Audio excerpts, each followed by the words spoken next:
Hello दोस्तों, कैसे हो? आपका स्वागत है त्रिपाण स्टडी सेंटर में। आज जो हम करने जा रहे हैं क्लास 12th एनआईएस बोर्ड का जो है चैप्टर नंबर 14। ये चैप्टर नंबर 14 जो है सोशोलॉजी का है, जिसमें हम आज करेंगे रिश्तेदारी यानी किनशिप। ये चैप्टर अत्यंत महत्वपूर्ण उन सभी बच्चों के लिए है जिनके पास सोशोलॉजी है, चाहे वो सीबीएसई के बच्चे हों, चाहे यूपी बोर्ड के बच्चे हों, बिहार बोर्ड के बच्चे हों। अगर उनके सिलेबस में रिश्तेदारी है तो इसका मतलब ये टॉपिक जो है उनके लिए अत्यंत महत्वपूर्ण होने वाला है। इसमें जो है हम रिश्तेदारी के हर एक पहलू, हर एक बातों पे हम जो है चर्चा करेंगे और जानेंगे कि रिश्तेदारी होती ही क्या है। लेकिन आपको पता ही कि ये सब बातें चर्चा करने से पहले एक बात जो मैं सदैव कहता हूँ, जिसको आपको सोचना भी चाहिए, विचार भी करना चाहिए और अमल भी करना चाहिए, वो ये है कि जब भी वीडियो देखिए पूरा देखिए, क्योंकि अधूरा जानकारी सदैव खतरनाक होता है। साथ में एक इंपॉर्टेंट बात ये भी रहता है, अगर आप पहली बार वीडियो देख रहे हो तो लाइक शेयर सब्सक्राइब करना मत भूलना, क्योंकि दोस्तों लाइक कीजिएगा तो बनाने वाले का मनोबल बढ़ता है, सब्सक्राइब कीजिएगा तो इससे ये होता है कि जब भी मैं कोई वीडियो डालूंगा उसका नोटिफिकेशन आपको समय रहते मिल जाएगा। और देखिए, शेयर का मतलब ये होता है कि आपके थ्रू ना जाने किन बच्चों को हेल्प मिल जाए, ये आप भी नहीं जानोगे, इसलिए जो है आप शेयर जरूर करो, ठीक है। व्हाट्सएप स्टेटस पे भी लगाओ। दोस्तों एनआईएस सेंटर जो है कई मानने में बहुत से बच्चों के लिए हेल्पफुल है, चाहे वो 8th क्लास हो, 9th 10th 11th 12th हो, चाहे वो एनआईएस बोर्ड के बच्चे हों, ठीक है, चाहे बीए एमए के बच्चे हो, सभी क्लासों के लिए कुछ ना कुछ जो है त्रिपाण सेंटर में उपलब्ध है। तो इसलिए आपके लिए ज़रूरी है कि आप सब्सक्राइब करके इसको चैनल को जो है सेव कर लो, नहीं तो बाद में अगर रिसर्च करोगे तो शायद आपको ये चैनल प्राप्त ना हो। तो इसलिए सोचना नहीं, विचार नहीं करना है, सब्सक्राइब करके जो है अपने पास सेव करना है। दोस्तों ये तो बात था आपके लिए, लेकिन आप देखते हैं हमारा आज टॉपिक क्या है। अगला टॉपिक जो हमारा है वंशक्रम के नियम। देखिए वंशक्रम के नियम क्या होते हैं। वंशाक्रम के नियम जो होते हैं, इससे हमें नातेदारी जुड़ती है। कहते हैं ये वह नियम है जो व्यक्तियों के एक विशेष नातेदारी कारण एक दूसरे से जोड़ते हैं, यानी ये वंशाक्रम नातेदारी के अंतर्गत आता है। इसका कारण वंशाक्रम की समानताएं होती है। वास्तव में इस तरह की नातेदारी सामान्य पूर्वज के कारण ही होता है, यानी हमारे कोई ना कोई पूर्वज जो है एक दूसरे से जुड़े हुए होते हैं, तो इसे हम वंशाक्रम नियम के आधार पर देख सकते हैं। वंशाक्रम के नियम एक समाज को दूसरे समाज से भिन्न होता है। व्यक्ति इस नियमों को से जो है नातेदारी से जोड़ लेते हैं। दाय प्राप्ति और उत्तराधिकारी का संबंध इन्हीं नियमों से के अंतर्गत ही आता है। सामाजिक संगठन और समूह भी वंशाक्रम के नियमों पर आधारित होती है। तो ये काफ़ी ज़रूरी होता है, और इस बात को समझने के लिए वंशाक्रम के दो बड़े प्रकार के नियम हैं जिसको हमें जानना जरूरी है। यहाँ पर पहला नियम आता है एकल वंशाक्रम के नियम, और होता है दूसरा होता है द्वितीय वंशाक्रम के नियम। यानी ये दोनों जो है काफ़ी इंपॉर्टेंट है, जिसको बारे में हमें जानना जरूरी है। तो पहला तो हमारा आता है एकल वंशाक्रम के नियम। यानी एकल वंशाक्रम के नियम में व्यक्तियों का वंशक्रम या तो माँ की तरफ से देखा जाता है या पिता की तरफ से देखा जाता है। इसके दो अन्य भागों में बांटा जा सकता है, ठीक है। तो ये आपको दो भागों में यहाँ पर दिखा, जहाँ पर आपको पितृवंशी और मातृवंशी के रूप में विभक्त किया गया है। तो ये साफ शब्दों में यहाँ पर समझ सकते हो आप कि एकल वंश के नियम क्या होते हैं। या तो पिता के द्वारा हो सकते हैं या माता के द्वारा हो सकते हैं। यहाँ पर अगर देखा जाए पितृवंशक्रम, यानी इसके दो भागों में बांटने के रिगार्डिंग जो है पितृवंशक्रम आता है। कहते हैं पितृवंशक्रम जो है व्यवस्था में एक व्यक्ति अपने पिता के वंशक्रम से जो है जोड़ा जाता है, यानी उसके पिता के सारे जो होते हैं पूर्वज उनके साथ जोड़ा जाता है। ये वंशक्रम पुरुष वंशज से होते हैं, और एक पुरुष को अपने पिता से प्रतिष्ठा, नाम और संपत्ति मिलती है, जो कि हमारे समाज में देखा भी गया है कि पिता का जो है संपत्ति का अधिकार दोबारा उसके बेटे को ही मिलता है, और उसके नाम भी, उसकी संपत्ति भी, उसकी प्रतिष्ठा भी, तो सब के सब जो होता है पिता के बाद उसके बेटे को ही प्राप्त होता है। यहाँ पर इसी को दर्शाने के लिए एक फ्लो चार्ट दिखाया गया है, जिसमें आप देख सकते हो कि पहला पीढ़ी ऊपर दिखाया गया है, दूसरा पीढ़ी, फिर तीसरा जो है आगे बढ़ता ही चला गया है। तो ये पेडिग्री जो है साफ शब्दों में दर्शा रहा है कि पीढ़ी दर पीढ़ी कैसे ही जो है बढ़ रहा है। अगर दो पहले परिवार में मैरिज हुआ है तो ये दो भागों में विभक्त हो गया, इन दो बच्चे हो सकते हैं, और इसके भी अपने अपने दो बच्चे हैं। तो ये काफ़ी यहाँ पर इम्पोर्टेंट है, और इस तरह जो है ये बहुत बड़ा रूप धारण कर लेता है, ठीक है। ये जो आपको दिखेगा वो पितृवंशक्रम के सदस्यों को यहाँ पर दर्शाया गया है। अगर बात करें अगर हम मातृवंशक्रम का, तो कहते हैं जब वंशक्रम को स्त्री की ओर से खोजते हैं, यानी हम स्त्री की तरफ से पेडिग्री बनाते हैं, तब उसे हम मातृवंशक्रम कहते हैं। और इस निदारी में जो है लड़का और लड़की दोनों ही माँ के वंशाक्रम समूह के सदस्य होते हैं। यद्यपि एक स्त्री के लड़के और लड़कियां सभी एक ही वंशक्रम के सदस्य हो सकते हैं, फिर भी लड़की ही अपने जो है नाम, प्रतिष्ठा और संपत्ति का अधिकार होती है। यद्यपि लड़का जो है मातृवंशी समूह का होता है और उसे माँ से उत्तराधिकारी के में कुछ नहीं मिलता है। तो ये भी कई जनजातियों में देखने को मिला है और ये रिश्तेदारी के रूप में ही भी आता है। अब हम बात अगर डिग्री की करें, यानी यहाँ पर जो है आरेख चित्र की बात करें, तो ये आपको बता सकता है कि इसमें क्या इसमें समझाने की कोशिश की गई है। देखिए यहाँ पर जो आपको दिख रहा होगा, यहाँ पर सर्कल के रूप में जो है सर्कल में 1 लगाया गया है, यानी ये मातृवंशी हो सकता है, क्योंकि हमने पहले भी पढ़ चुके हैं कि जो यहाँ पर ट्रायंगल के रूप में होता है वो पिता होता है और जो यहाँ पर सर्कल के रूप में होता है वो माँ को रिप्रेजेंट करता है। तो यहाँ पर आप देख सकते हो कि कैसे जो है यहाँ पर आगे बढ़ गया है। अगर माता को यहाँ पर गया है तो यहाँ पर देखिए पहले वाले में जो है पुरुषों के पास चला गया है और तीसरे में जो हो गया जो है औरत के यानी जो है स्त्री के पास चला गया। तो इस तरह से जो है मातृवंशी के रूप में इसको दर्शाया जा सकता है। कहता है अगर दूसरी जो हमने पॉइंट पे बात करना है हमें, वो द्वितीयक वंशक्रम के नियम है। हमने पहला तो बात कर लिया, पहले के अंतर्गत 2 आया था। अब यहाँ पर जो है द्वितीयक वंशक्रम के नियम कहते हैं कई समाजों में पिता और माता दोनों की ओर के निर्धारों को सामान्य महत्व दिया जाता है, जो जरूरी भी है। कहते हैं चाहे पिता का हो या माता का हो, ठीक है, वंशज के, उनको दोनों निर्धारों को जो है सामान्य महत्व देना चाहिए। संपत्ति के अधिकार पिता और माता दोनों की ओर से सामान्य ही होता है। ऐसे द्वितीय वंशक्रम में या तो दोनों ही वंशक्रम समझना जो है सामान्य समझे जाते हैं या किसी भी वंशक्रम को महत्व नहीं दिया जाता। कहते हैं वृहत कुटुंब का जो है पद इस बात को बताता है कि मातृ और पिता वंशक्रम के दोनों ही सदस्य विवाह, मृत्यु तथा अन्य समारोह में आमंत्रित भी होते हैं। तो ये बहुत काफ़ी इंपॉर्टेंट यहाँ पर बताया गया है द्वितीय वंशक्रम के नियम, जिसमें दोनों को ही यहाँ पर प्रायोरिटी दी जाती है, दोनों को ही जो निर्धारों को जो है महत्व उतना ही दिया जाता है। तो ये बहुत ज़रूरी है और कहते हैं कि इसका संपत्ति का भी दोनों में ही बंटवारा कर दिया जाता है, जो कि बहुत ही आसान और बहुत ही समझ वाली बात है। यदि बात यहाँ पर करें हम नातेदार समूह की, तो नातेदार समूह जो टॉपिक है बहुत इंपॉर्टेंट है, जो कि हमारा अगला है, यानी नातेदार समूह। नातेदार अपने आप में समूह नहीं होते, लेकिन नातेदार के आधार पर समूहों का निर्माण जरूर होता है। यानी देखा जाए तो नातेदार अपने आप में कोई समूह नहीं होता है, लेकिन ये एक समूह का निर्माण जरूर करते हैं। आपके नातेदारी की किसी भी बातचीत में कई प्रकार के एकल नातेदारी मिलेंगे, जैसे कि परिवार, वंश, परंपरा, गोत्र, फैक्ट्री और आदर्श। ये नातेदारी समूह ऐसे लोगों के होते हैं जो वंश द्वारा अर्थात वंशक्रम या वैवाहिक संबंधों द्वारा आपस में जुड़ते हैं। यानी इनका जो संबंध बनता है वंशाक्रम विवाहिक संबंधों में या वंशाक्रम के रिगार्डिंग जो है जुड़ता है। यह भावना की रक्त पानी से गाढ़ा होता है, यानी एक भावना है कि जो रक्त है पानी से गाढ़ा होता है, तो रक्त तो 100% से जो है पानी से गाढ़ा ही होता है। नातेदारी को परंपरा इस तरह के बांध देती है और छोटे परिवारों एवं वंश परंपराओं को ये गोत्र, फैक्ट्रीज और आद्र की तरह निकाल ले देती है, यानी निकाल ला देती है। तो ये काफ़ी ज़रूरी है, क्योंकि आपको पता है कि पानी बहुत ही पतला होता है, लेकिन रक्त जो होता है बहुत गाढ़ा होता है, तो रक्त का अपना ही एक वैल्यू होती है। कहते हैं अब हम उपरोक्त नातेदारी समूह का विस्तृत रूप से देखना होगा कि आखिर इसमें है क्या।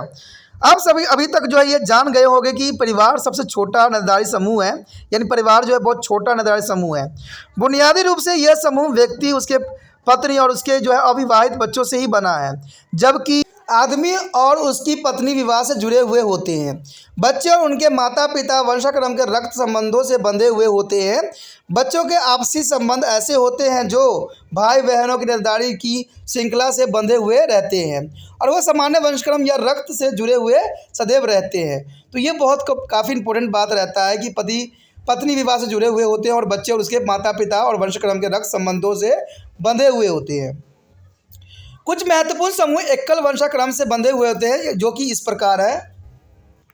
यहाँ पर आता है वंश परंपरा, यानी वंश परंपरा के रिगार्डिंग जो होता है परिवार द्वैतिक होती है, लेकिन वंश परंपरा एकल वंशीय होते हैं और यह जो है समर रक्त या रिश्तेदारों का एक समूह हो सकता है जो अपने वंशक्रम को एक सामान्य पूर्वज या पूर्वजों से जाने जाते हैं।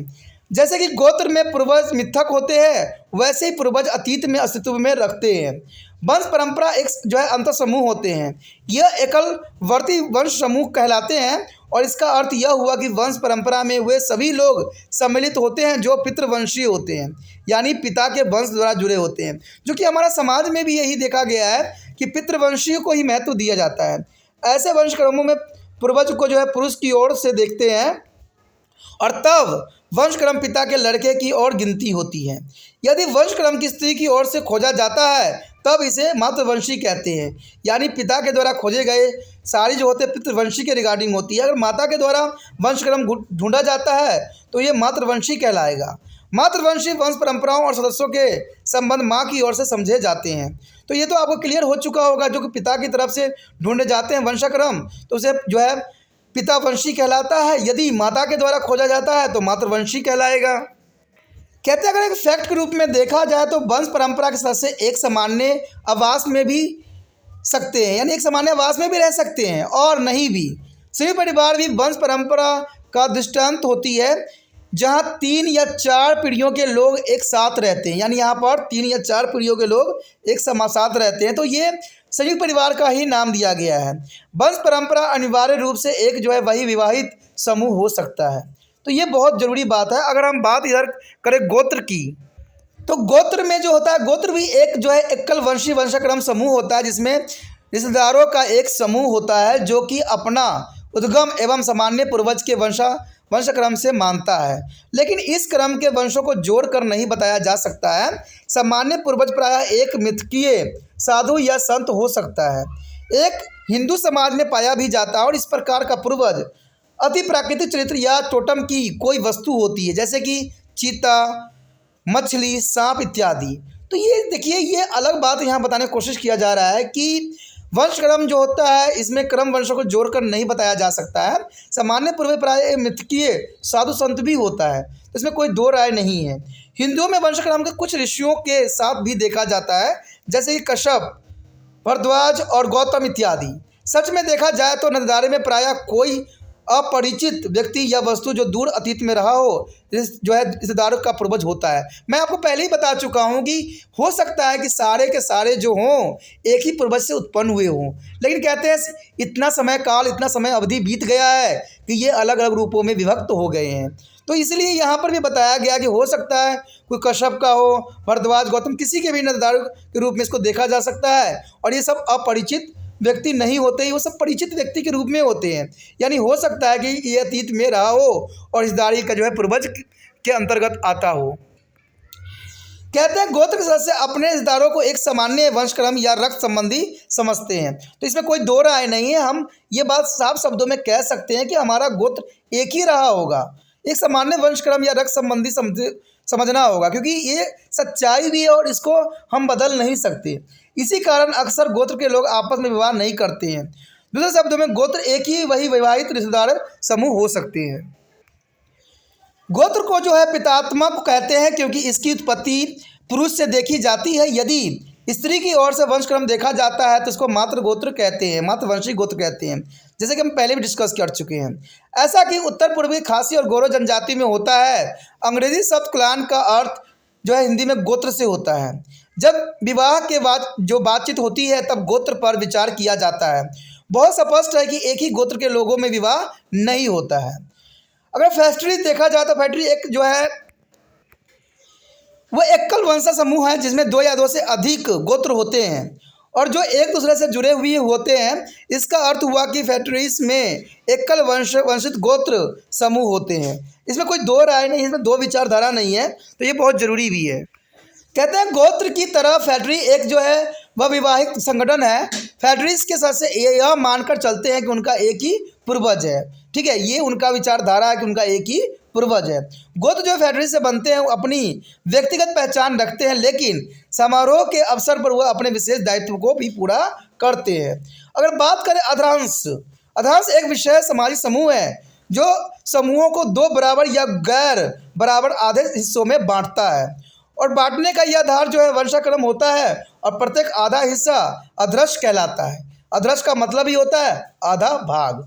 अधरश के सदस्य इस विश्वास को मानते हैं कि उनका पूर्वज एक ही है, यानी यही विचारधारा उनके मन में होता है कि वो एक ही पूर्वज से जो है उत्पन्न हुए हैं और जिसकी विविधता पहचान नहीं की जा सकती। पहचान करना संभव कैसे हो सकता है, क्योंकि इतना समय काल बीत गया है, पहचानना संभव ही नहीं है।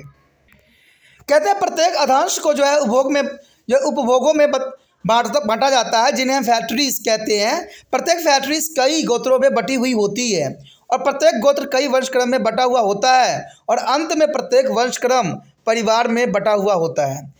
एमोल कुक्कू मणिपुर की जो है यहाँ पर अधोशोक सेट में बंधी होती है और प्रत्येक अधस्यों को जो है फैक्ट्री में बांट दिया जाता है।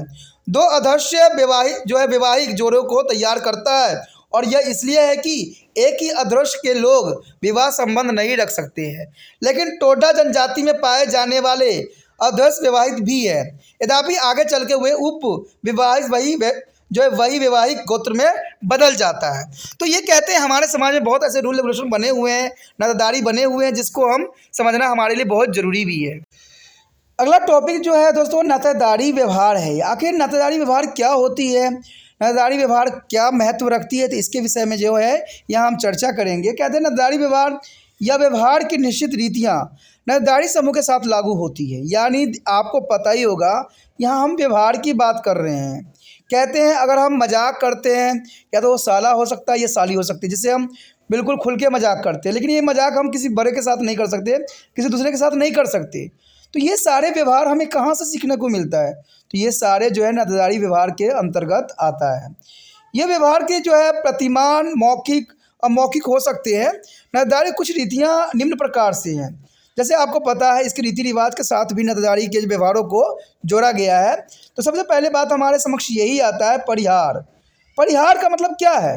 कहते हैं ये व्यवहार की ऐसी रीति है जिसमें कुछ नातेदारों के साथ निकट अंतः क्रियाएँ करने के लिए कुछ प्रतिबंध लगे होते हैं। हिंदुओं में ऐसे प्रतिबंध के कारण रिश्तेदार एक दूसरे के साथ सीधी बात नहीं करते हैं, वे उनके साथ भौतिक संपर्क टाल देते हैं, उसे परिहार कहते हैं। जैसे आपको पता ही कि बहुत ही ऐसी चीज़ें होती है जहाँ पर पर्दा करना होता है अपने से बड़े को, तो ये हम परिहार के रूप में देख सकते हैं। कुछ लोगों के साथ न्यूनतम सामाजिक संपर्क ही रखा जाता है। ये प्रतिबंध इन पर लगते हैं जैसे सास ससुर, बहू, सास, दामाद, पति के बड़े भाई और छोटे भाई की पत्नी। तो ये सारे के सारे जो है परिहार के अंतर्गत ही आता है, जिसमें हम खुली तौर से बात नहीं कर सकते। लेकिन कहते हैं आज का समाज बदलता जा रहा है और ये सारे रिश्ते टूटते चले जा रहे हैं। कहते हैं पुराने समय में छोटे भाई की पत्नी से बात नहीं करने का प्रावधान था, पति के बड़े भाई से भी बात करने का कोई मतलब अधिकार नहीं था, लेकिन आज जो है समय बदल गया है बिल्कुल ही। कहते हैं सास ससुर से भी मुंह के सामने बात करना जो है स्त्रियों के लिए संभव नहीं था। ठीक है, तो ये सब परिहार के अंतर्गत आता था। ये सब व्यवहार थी जो हमारे समाज में विद्यमान थी और आज भी कई क्षेत्रों में देखने को मिलता है, लेकिन कई क्षेत्रों में ये नष्ट हो चुका है। कहते हैं परिहार संबंध क्या है? अब परिहास संबंध के अंतर्गत आता है। परिहास का अर्थ ही है हंसी मजाक। यानी मैं पहले ही बता चुका हूँ, कुछ चीज़ें जो होती है जिससे हमें दूर होना होता है, किसी चीज़ से हमें बहुत काफ़ी निकट ला देती है। परिहास का अर्थ ही होता है हंसी मजाक। कुछ नातेदार ऐसे होते हैं जिनकी बड़ी प्रतिष्ठा होती है और उनके साथ हंसी मजाक करना अपेक्षित व्यवहार माना जाता है। परिहास संबंध दो व्यक्तियों के बीच वह संबंध है जिसमें एक व्यक्ति के प्रथा द्वारा यह छूट रहती है अथवा किसी समय कभी कभी उसे अपेक्षा भी की जाती है वह दूसरे व्यक्ति के साथ हंसी मजाक करे और दूसरे से यह अपेक्षा की जाती है कि वह बुरा न माने। जैसे जीजा साली की संबंध हो सकता है। तो ये सारी चीज़ें जो है परिहास संबंध के अंतर्गत आता है, जिसमें यहाँ पर व्यवहार जो है बदल जाता है। तो यही जो है व्यवहार जो है इंसानों को जीवन में एक नया उमंग और नई खुशी लेके आता है। लेकिन कहते हैं समय के साथ ही सारे प्रयास हो या परिहार हो, दोनों ही जो है अपना रूप बदल चुके हैं। उसके पश्चात आता है अनुसंततित संबोधन। ये सब व्यवहार के अंतर्गत ही आ रहा है। कहते हैं नातेदारों के बीच में जब किसी माध्यम से संबोधन किया जाता है तो अनुसंततित संबोधन होता है। संबोधनों का यह माध्यम संतान होती है। यानी हम डायरेक्ट कहते हैं हमारे समाज में पति को डायरेक्ट नाम नहीं लिया जाता है, उसको जो है उसका संतान के नाम से नाम लिया जाता है। इसे संबोधन कहते हैं। पति अपनी पत्नी के साथ पत्नी पति के पुत्र या पुत्री के माध्यम से संबोधन करते हैं। जैसे आपने सुना होगा कि राजू की माँ, राजू के पिता, ऐसे ही संबोधन किया जाता है। तो ये हमारे समाज में एक संबोधन का एक तरीका है। हमारे देश में हिंदू और जनजातियों में पति पत्नी के एक दूसरे के नाम लेना वर्जित माना गया है और यहाँ कई जनजातियों में देखने को मिला है और समाज में भी देखने को मिला है कि पत्नी अपने पति का नाम नहीं ले सकता, ये वर्जित रखा गया है। ऐसे परिवारों में उत्पन्न होने वाले बच्चों के माध्यम से पति पत्नी को संबोधन किया जाता है। हमारे यहाँ खासी जनजाति में यह प्रथा विशेष रूप से पाई जाती है, जहाँ पर जो है पति को नाम से नहीं पुकारा जाता है, जबकि बच्चों के नाम से, जो उनके पहला संतान है, जो बड़े संतान होते हैं, उनके नाम से यहाँ संबोधन करते हैं। तो ये व्यवहार के रूप में देखा जाता है। उसके पश्चात आता है मातुल संबंध। मातुल संबंध क्या है? कहते हैं यह संबंध मातृवंशीय जनजाति समाज की विशेषता होती है और इस समाज में मामा और भांजा या भांजी के संबंधों को विशेष महत्व दिया जाता है। मातृवंशी परिवार में मामा पारिवारिक मामलों का निर्णायक होता है और यह भांजे भांजियों के लिए भी स्नेह का पात्र हो सकता है। तो ये मातृ संबंध के अंतर्गत आता है, जिसमें मातृ के जो माता का भाई होता है उससे संबंध रखा जाता है, जिसमें वो निर्णायक होता है और उसकी बातें जो है भांजा भांजी और स्नेह का पात्र भी होता है। उसके बाद पितृवंशीय अधिकार, जिसमें निर्धारक को संबंध मातृ संबंधों का विपरीत होता है, यानी माता से संबंध यहाँ पर नहीं होता है। इन संबंधों में माता के भाई के स्थान पर पिता की बहन का स्थान महत्वपूर्ण होता है। ठीक है, ये संबंध मातृवंशीय परिवार की विशेषता है। हमारे देश की चोटा जनजाति में दाह संस्कार का अधिकार बुआ को प्राप्त है। तो देखिए ये जो है पितृवंशीय अधिकार के अंतर्गत आता है, जहाँ पर जो है चोटा जनजाति में दाह संस्कार का अधिकार जो है बुआ को जाता है। उसके पश्चात आता है कुवैत। देखिए कुवैत नातेदारी संबंधों में कुवैत का संबंध पत्नी के प्रसव काल से होता है, जब वो माँ बनती है। तो इसे हम कुवैत काल के नाम से जाने जाते हैं। इसमें इसका भी एक विशेष महत्व रहता है। इस प्रथा के अनुसार जब पत्नी प्रसव पीड़ा का अनुभव करे तो प्रसव काल में रहे तो उसके पति के लिए यह आवश्यक है कि वह भी इस अवसर पर प्रसव पीड़ा की अनुभूति व्यक्त करे और अपनी पत्नी की तरह प्रसव काल को गुजारे। यानी ये कई जातियों में देखने को मिला है। प्रसव काल में पत्नी जैसे भोजन का विश्राम करती है और उसी तरह से व्यवहार करने की अपेक्षा पति से भी की जाती है, यानी पति पत्नी का सामान्य जीवन यहाँ पर निर्धारित की जाती है। हमारे देश में भी कहीं कहीं जनजातियों में ऐसा संबंध देखने को मिलता है। खासी जनजाति में पति अपने पत्नी की तरह तब तक नदी पार नहीं करता है या कपड़े नहीं धोता है जब तक पत्नी की बच्चा न हो जाए। तो ये सारे के सारे जनजाति के रिगार्डिंग आता है, जहाँ पर इनकी व्यवहार को जो है रिप्रेजेंट करता है। इसी के साथ दोस्तों हमारा ये चैप्टर जो था ख़त्म हो गया, जो कि बहुत काफ़ी इम्पोर्टेंट था। नातेदारी के विषय में हमने सभी बातों पर विचार जो है विस्तार पूर्वक किया है। यहाँ व्यवहार भी हमने देखा है, समझा है, हर एक पहलू पर जो है हमने बात विचार किया है और हमने डिग्री की वजह से भी हर एक चित्र द्वारा भी बहुत कुछ समझने की कोशिश किया है, जो कि बहुत फायदेमंद है। अगर आपको अच्छा लगता है तो दोस्तों इस बात को इग्नोर कभी मत कीजिए कि दूसरे बच्चों तक भी इस वीडियो को पहुंचाना है, और इसके लिए आप ही एक माध्यम हो सकते हो। मैं किसी दूसरे बच्चों को नहीं बोल सकता जो ये वीडियो नहीं देख रहे हैं, क्योंकि आपके माध्यम से ही दूसरे बच्चों तक ये वीडियो पहुँचेगा, जिससे दूसरे बच्चे भी ज्ञान से जो है कुछ सीख सकते हैं, इस वीडियो से कुछ जान सकते हैं, कुछ समझ सकते हैं और अपने जीवन पे भी उसको ला सकते हैं और अच्छे एग्जाम में नंबर भी ले सकते हैं। इसलिए इसी में इग्नोर करने की बात नहीं है। इग्नोर करना कभी भी समझदारी नहीं हो सकती है। इसलिए आपको कुछ भी खास अधिक करने की आवश्यकता नहीं है। सिर्फ इतना ही करना है कि क्या करना है, यूट्यूब से कॉपी करना है इसके लिंक को और व्हाट्सएप स्टेटस पे लगा देना।